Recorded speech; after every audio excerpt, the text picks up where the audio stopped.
हर हर महादेव। आज हम बात करेंगे कि सावन का जो महीना है, जो इतना शुभ महीना है, वो शिव जी के ध्यान और पूजा के रूप में ही क्यों मनाया जाता है, इससे शिव जी से ही क्यों जोड़ा गया है। तो इसके लिए हमें समझना होगा समुद्र मंथन को। समुद्र मंथन जो देवताओं और राक्षसों के द्वारा किया गया था, इस पे कई चीजें निकली थी जो सृष्टि का विनाश भी कर सकती थी और सृष्टि के लिए शुभ भी थी। जब समुद्र मंथन हुआ तो ये डिसाइड किया गया कि जो भी चीज निकलेगी वो बराबर बराबर रूप में बांट दी जाएगी जब तक अमृत नहीं निकल जाता। तो जब समुद्र मंथन हो रहा था तो उस समय हलाहल यानी कि विष निकला। अब इस हलाहल को ना देवता लेना चाहते थे ना राक्षस लेना चाहते थे। अब इसका यूज करना भी जरूरी था, नहीं तो सृष्टि का विनाश हो जाएगा। और भोलेनाथ यानी शिव जी जो सबका भला सोचने वाले थे, भोलेनाथ हैं, उन्होंने उस हलाहल को यानी विष को ग्रहण कर लिया और इस विष से, इस हलाहल से बहुत तेज गर्माहट निकलनी थी जिससे विनाश हो सकता था सृष्टि का, जिसे शिव जी ने ग्रहण कर लिया।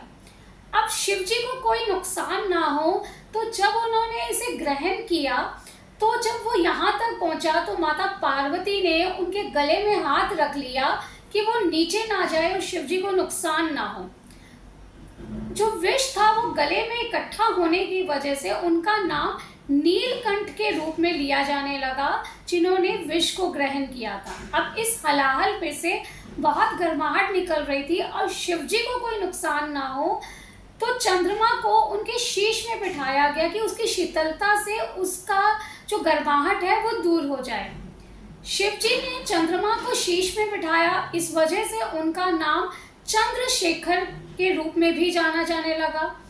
साथ ही साथ जब इससे भी गर्माहट नहीं दूर हुई तो गंगा को बुलाया गया और शिव जी को गंगा से स्नान कराया गया, उनके शीश पर गंगा डाली गई। तब से जो है शिव जी के ऊपर गंगा जल से अभिषेक होता है। इसी महीने में कावड़ जो लेकर आया जाता है और शिव जी पर गंगा जल का स्नान कराया जाता है।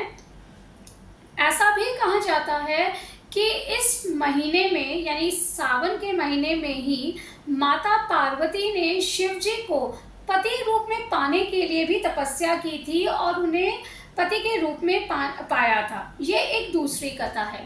तो इस तरीके से जो शिव जी की पूजा अर्चना इस महीने में करने से जो है हमारे कई कष्ट दूर होते हैं। इसके लिए हमें क्या उपाय करनी है, क्या विधि विधान अपनाना है, इसके बारे में हम अपनी अगली वीडियो में जानेंगे। जय माता।